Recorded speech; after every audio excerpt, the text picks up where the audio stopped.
Մեր խոսքը փրկության կարիք ունի եւ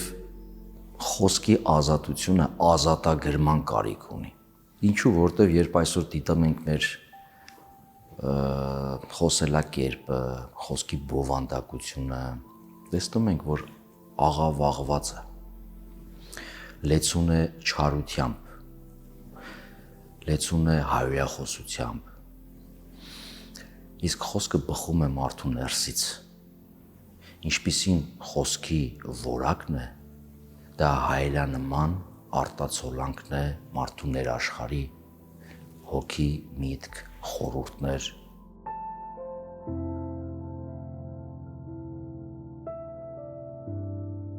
Երբ դիտարկում ենք արարչագործության պատմությունը, տեսնում ենք, որ եւ կենդանական աշխարհի ստեղծման պարագային եւ մարդկային աշխարհի ստեղծման պարագային օգտագործվում է շունչ կենդանության արտահայտությունը։ Բայց նուրբ տարբերություն կա։ Կենդանների դեպքում շունչ կենդանությունը ջրից եւ հողից է գալիս, այսինքն Աստված ջուրը եւ հողը օժտում է զորությամբ, որը շունչ կենդանության է բխեցնում, որով օժտվում են կենդանիները անբան։ Մարդու պարագային շունչ կենդանությանը անմիջապես Աստծուց է բխում։ Մեր 19-րդ դարի մեծագույն բանաստեղծներից մեկը Միքայել Նալբանդյանը հայտնի բանաստեղծության մեջ անմահացնում է այս կտորը. ազատ Աստված այն օրից, երբ հաճեցավ շունչ փչել, իմ հողանյութ շինվածքին կենդանություն պարգևել։ Այսինքն մարդը անմիջական Աստծո շնչով ստանում է բանականություն։ Եթե մեր ֆիզիկական կազմության հենքը հողն է,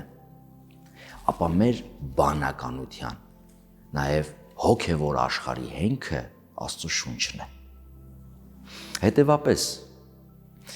այս բանականության գործիք խոսքը արտահայտում է, թե ինչպիսին է մեր ներաշխարհը, մեր հոգին, մեր միտքը։ Եթե մեր հոգին, մեր միտքը, մեր ներաշխարհը կտրված է Աստծուց, նշանակում է նաև մեր խոսքն է կտրված ճշմարտությունից, որովհետև բանն ինքը ճշմարտությունն է։ Դավանաբանական գետնի վրա Սուրբ Երրորդության 3 առանձնավորություններն էլ բնութագրվում են որպես ճշմարտություն։ Ավետարաններում եւ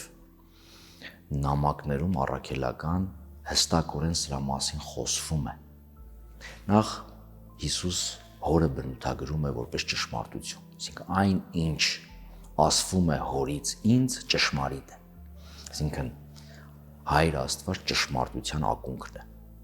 Հիսուս բնութագրում է նաև ինքը իրեն անվանելով ես եմ ճշմարտությունը։ Իսկ Հովհաննես առաքյալը իր նամակներից մեկում Սուրբ Հոգին է անվանում ճշմարտություն։ Հետևաբար մարդը որպես Աստծո պատկերը գրող արարած ստեղծված է Աստծո նախախնամության մեջ մնալու, հնազանդ լինելու Աստծո պատգամին, պատվիրանին, կամքին, իր երջանկությունը ապահովելու համար, իր կոչմանը հասնելու համար, երանությանը հասնելու համար, որի ճանապարհին մեծագույն դերակատարություն ունի խոսքը։ Եվ խոսքը տրված է ճշմարտությունը որոնելու, գտնելու, արտահայտելու համար։ Եթե ներսը մարդու ճշմարտություն է, այսինքն կապված է ճշմարտության ակնաղբյուրին, որ Աստված է, նաև խոսքն է բխում իր ներսից, այսինքն ճշմարտության ակունքից։ Բայց ինչու խոսքը տրվեց մարդուն որպես մեծագույն արժեք։ Խոսքը տրվում է մարդուն, որպեսզի մարդը հաղթահարի իր նյութական սահմանները։ Մենք ինչպես ենք շփվում իրար հետ։ Մեր զգայարաններով։ Հայացք, լսողություն, խոսակցություն, հոտ եւ հպում, որոնց մեջ հատկապես կարևոր է խոսքը, այսինքն ուրեմն լեզուն եւ լսողությունը, ունկնդրում ականջները։ Եվ դրանով մենք հաղթահարում ենք մեր ֆիզիկական գոյության սահմանները եւ փող հարստացնում ենք մեկս մյուսին։ Բայց նույն լեզուն, որ կարող է սիրո արտահայտություն դառնալ երկխոսության, հաղորդակցության միջոց, նաև կարող է լինել ատելության, բաժանման, մարդուն հեռացման, ուրեմն գործիք, նայած թե որտեղից է բխում, սրտի ինչպիսի իրավիճակից է դուրս գալիս, ինչպես ավետարանն է ասում, սրտի լիությունից է մարդու բերանը խոսում։ Այս խոսքը հատկապես մարդուն տրվեց, որպեսզի մարդու հոգևոր տարրը գործելու տարածք ունենա, իրենից դուրս գա։ Եվ հենց սրանով է, որ մարդը մարդկայնանում է առաջին հերթին։ Հույները ստրուկ ասելու համար օգտագործում էին նաև ապրոսոպոն եզրույթը, որ նշանակում էր անդեմ։ Մարդը դեմք չունի, հետևապես ստրուկական մարդը ստրուկ է, հետևապես դեմք չունի։ Հայերեն դեմք բառի արմատը դիմելն է։ Դու կարող ես դիմել եւ հայացքով, երբ քեզնից դուրս ես գալիս, եւ կարող ես դիմել խոսքով, երբ քո ներսի եղածը արտահայտում ես լեզվի միջոցով, դուրս գալով դեպի մեկ ուրիշը, եւ սրանով կապ եւ հաղորդակցություն ստեղծելով։ Հետաքրքրական է, որ մարդու գործունեության հենց առաջին դրսևորումը խոսքն էր։ Հողեղեն արարածին, որ մենք Ադամ ենք ասում, Աստված տվեց առաջի դասը, եւ այդ դասը բանասիրությունն էր։ Ինչ արեց, կենդաններին բերեց, որպեսզի անուն դնի, անվանադրի, խոսի։ Եվ մարդը, որ կենդանուն, ինչպես որ պատկերեց խոսքով, այդպես էլ եղավ, ինչպես նշում է Ծննդոց գիրքը, Աստված չպարտադրեց։ Հետևապես նաև հաստատագրեց մարդու խոսելու իրավունքը։ Մենք ո՞րն ենք անվանում բնական իրավունք։ Այն ինչ որ մարդու ծննդյան պահից ի վեր կա մարդու մեջ դրված, որը պետք է դրսևորվի։ Մարդը ունի նաև մտածելու, մտածումները արտահայտելու կարողություն, հետևապես նաև ձևավորվում է բնական իրավունք։ Երբ է այդ իրավունքը սահմանափակվում, երբ որ վնաս է տալիս դիմացինի, երբ որ դուրս է գալիս ճշմարտության սահմաններից, վնաս տալով մյուսներին, դա կարող է արտահայտվել միջանձնային հարաբերության մեջ, կարող է արտահայտվել հասարակական մակարդակով, երբ մեկը հասարակական կարգ է խախտում հայոյելով, գոռալով, ճչալով, որոշ դեպքերում նաև քրեական օրենսգրքերում դա սահմանված է որպես հասարակարգի խախտում։ Եվ կարող է լինել նաև միջազգային սկանդալի պատճառ։ Ուրեմն խոսքը կոչված է ազատ արտահայտման, բայց սահմաններով, ինչպես որ գծված են նաև մարդու գործելու սահմանները։ Եթե այս սահմանը չկա նաև ոչ գործելու, ոչ խոսելու ազատություն, գոյություն ունի քաոս, ինչը որ առաջացավ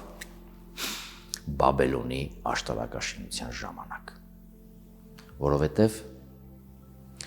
խոսքը, որ ուներ հաղորդակցության գործառույթ, դուրս բերվեց խոսքի միջից։ Սկսեցին իրար չլսել, արդյունքում չհասկանալ, հետևանքը քաոս։ Եվ մենք մեր հասարակական կյանքում ժամանակ առ ժամանակ տեսնում ենք դա։ Երբ հանրային խոսույթում գերակը շռում է, հայոյանքը, մեղադրանքը, բանսարկությունը, անեծքը, այսինքն չար խոսքը, չար, որի ակունքը չարիքն է, սատանան է, եթե կուզեք։ Այդ դեպքում մեր հանրային դաշտը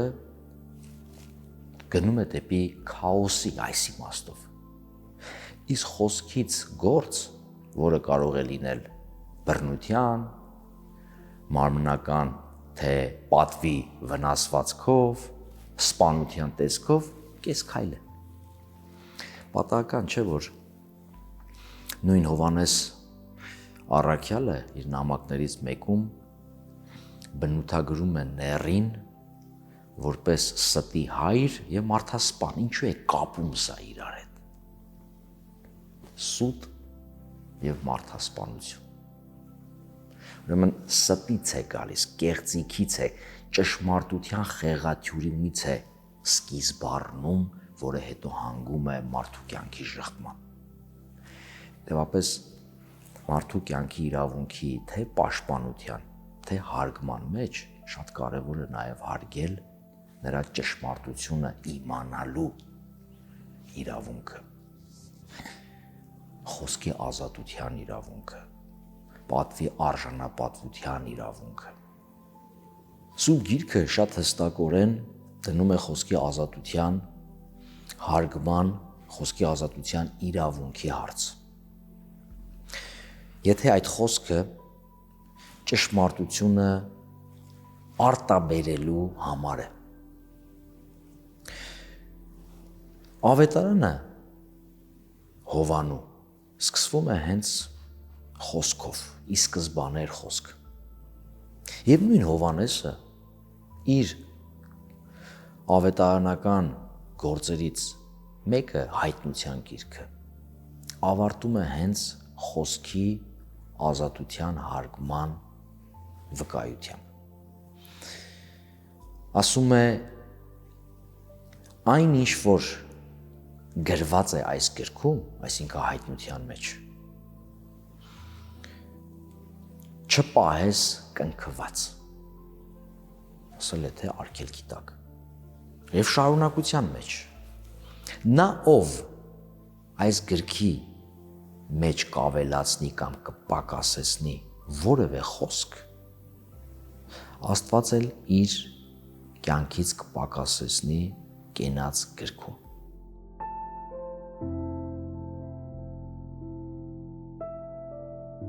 Մարգարեները հին կտակարանյան հենց այն մարդիկ էին, որոնք փորձում էին մաքրագործել այդ մթնոլորտը։ Այսօր երբ մենք մարգարե ենք ասում, սխալմամբ հասկանում ենք գուշակների։ Մեզ թվում է մարգարեն այն գործիչն էր, որը ապագա էր կանխագուշակում, ասում է եւ պետք է լինի, բայց իրականության մեջ այդպես չէ։ Այո, մարգարեի խոսքի մեջ կարող է լինել կանխագուշակում ապագայի, բայց մարգարեն նախ եւ առաջ Աստծո խոսնակն էր։ Բառը արդեն եբրայեցերեն նավի բառացի նշանակում է կոչված։ Մի կողմից Աստծո կողմից կանչված, մյուս կողմից կոչելու մյուսներին։ Այսինքն վերցնում է ներշնչանքով Աստծո խոսքը, Աստծո կամքը, ճշմարտությունը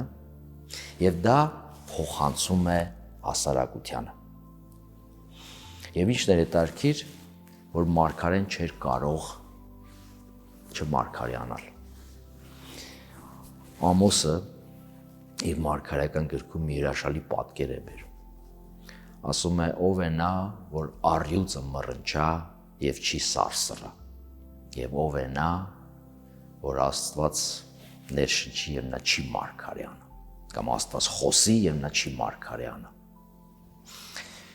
Երեմիան էլ այս ներշնչանքների արդյունքում հալածանքների էր ենթարկվում եւ փորձում է չխոսել, փորձում է խուսափել եւ մի մարգարեության գրքում հստակ ասում է, որ այլևս չեմ խոսի, Աստված ինչ էլ որ ինձ ասի։ Բայց հետևանքը լինում է այն, որ ասում է ներսս նորից սկսվեց հրդեհվել, նորից սկսեց կրակվել եւ ես չկարողացա ուրեմն չխոսել եւ չասել այն, ինչ որ Աստված ինձ ներշնչել է։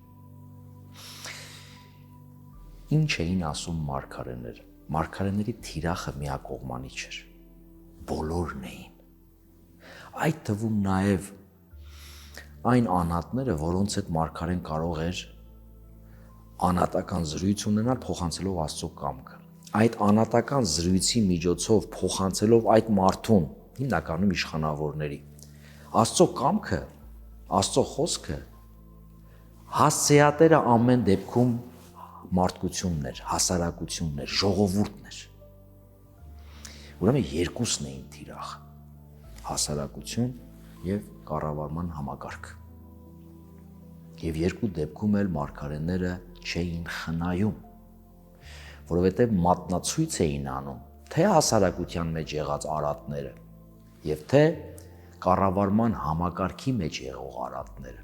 Իսկ նպատակը ո՞րն էր։ Շտկելը, սրբագրելը, լուսավորելը, ետ դեպի Աստվածային նախանշած ուղի բերելը, որովհետև հասարակությունը, որը ապրում է Աստծուն թիկունք դարձրած, նայում է դեպի մահվան եւ կործանման, այդտեղից առաջանում են կոնֆլիկտները, պատերազմները, սպանությունները, բոլոր տեսակի աղետները, որ մեզ ծանոթ են։ Հետևաբար մարգարեի խոսքը միշտ ունենում էր կշիռ եւ ազդում էր նաեւ օրվա քաղաքական կուրսի վրա։ Եվ դա էր պատճառը, որ գրեթե բոլոր մարգարեները հալածվել են։ Մարգարեն իշխանության մաս չէր։ Հիմա մենք երբեմն ասում ենք մարգարեական դաս, բայց դա այսպես խումբ չէ։ Մարգարեները գործում էին անատապես։ Օրինակ առաքյալների պարագային Քրիստոսի, որոնք կարելի է ասել մարգարեական գործունեության շարունակություններ ավելի բարձր կարգով։ Ինչ իմաստով մարգարեները ճշմարտության հատիկներն էին ստանում, փոխանցում, առաքյալները ամբողջական ճշմարտությունն էին փոխանցում, Քրիստոսին էին փոխանցում։ Առաքյալները գործում էին եւ խմբով, որովհետեւ մենք ունենք դրվագ, երբ առաքյալները հավաքվում են ժողովի, Երուսաղեմի ժողովը, որը համարվում է առաջին ընդհանրական ժողովը, որով համընդհանուր հետաքրքրության, կարևորության հարց էին քննարկում, բայց առաքյալները նաև գործում էին անատապես, որի փայլուն կերպարը Պողոս առաքյալն է։ Հիմա, երբ մարգարեները խոսում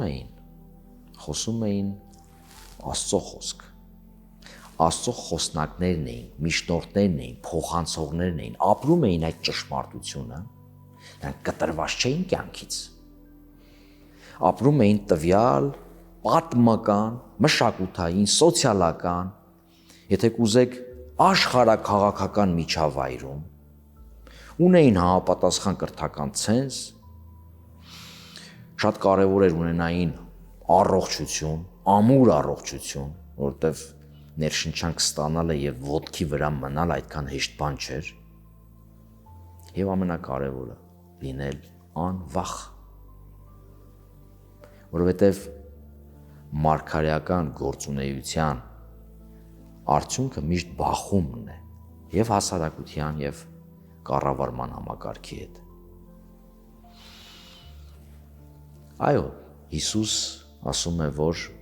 Աստծո խոսնակներին հալածողները այնուամենայնիվ իրենց պատիժը ունենալու են, նրանցից պահանջվելու է արյունը բոլորի, սկսած անմեղ Աբելից մինչև Զաքարիա, որը հենց տաճարում է նահատակվում։ Սա Քրիստոսի խոսքն է։ Հունարեն բառը պրոֆետես բառացի նշանակում էր ասել ինչ-որ մեկի անունով, այսինքն Աստծո անունով։ Մարգարեն կարող էր տարիներ շարունակ չխոսել և կարող էր խոսել ամենաճակատագրական պահին։ Եվ հատկապես այն պահին, երբ հասարակությունը թմբիրի մեջ է, ուտում, խմում, քեֆ է անում, մինչդեռ կախված է վերահաս վտանգը։ Մարգարեները միշտ անդրադառնում էին ճակատագրական հարցերին։ Երբ հասկանում էին, որ հասարակական հարաբերությունների մեջ այլևս քայքայվում են հիմքերը, որը հասարակության շենքը տանելու էր դեպի փլուզման։ Եվ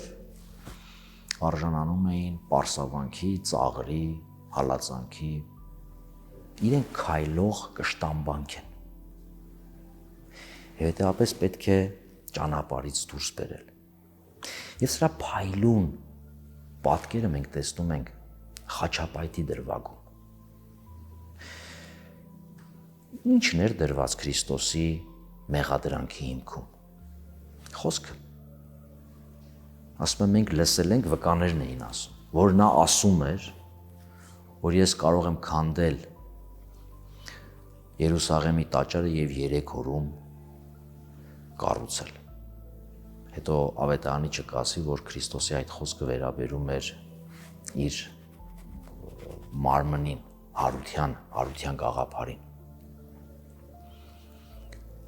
Իրեն նույնացնելով տաճարի հետ։